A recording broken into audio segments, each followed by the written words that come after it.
The South Carolina primary is a key contest to win because of its unique demographics, and some say that makes it a stronger indicator of how the nation will vote come Election Day. But given the high stakes, things could get really nasty, even in a state known for its brutal and bare-knuckles political style. So joining us now is Gibbs Knotts, a professor at the College of Charleston, who's been following politics this primary and years back. Thank you so much for joining us, Professor.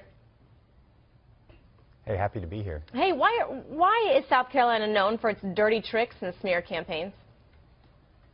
You know, Lee Atwater was one of the original people to try to get South Carolina as the first in the South primary, and he's in some ways the father of dirty tricks.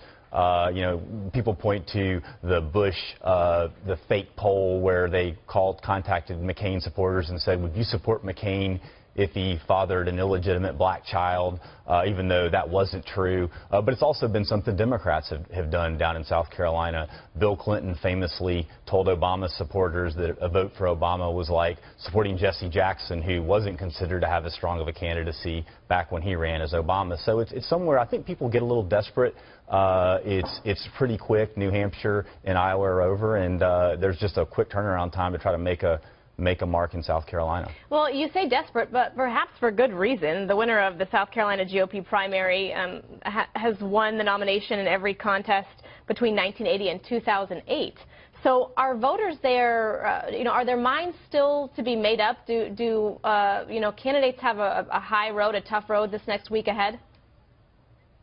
Yeah, I mean, that's a great point. I mean, that's something the GOP's really prided itself on. And, of course, they went for Gingrich in 2012. Romney was the eventual nominee. I'm pretty blown away by these latest poll numbers, though. I mean, Trump at 36%, Cruz at 20%.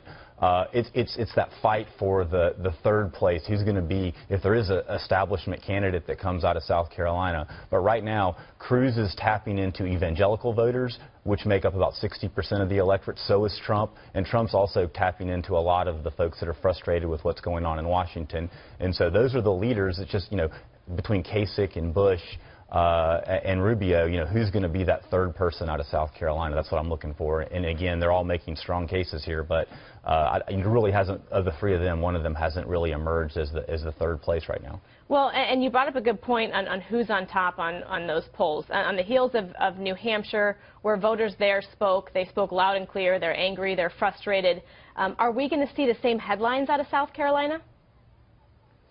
I think so. I mean, Iowa, Trump was up in the polls, but it didn't necessarily translate into quite as strong a caucus results. I mean, in the primary, it did translate in New Hampshire. And, I mean, and Trump's crowds are, hundreds of times bigger. I mean, he'll end up going to a crowd of 4,000 or 5,000, maybe 10,000 people, and some of these other candidates, may get somewhere in the hundreds. And so I know that certainly we don't pick our nominee by how big their crowd is, but Trump has just got some enormous crowds, and it really has a lot of momentum right now. Yeah, momentum's a big deal. My last question, would a Governor Nikki Haley endorsement be a big deal right now, or not so big?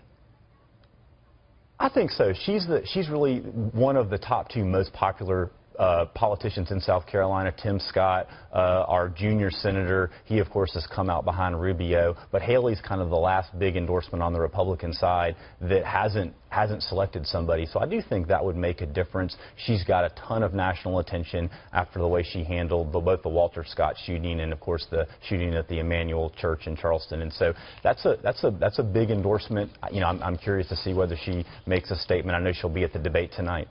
All right, Professor Gibbs Knotts, thank you so much for joining us. And for our viewers know, we'll hear from Senator Tim Scott tomorrow on the show, so maybe we'll get some more insight. But in the meantime, thank you so much for joining us, sir. We appreciate it.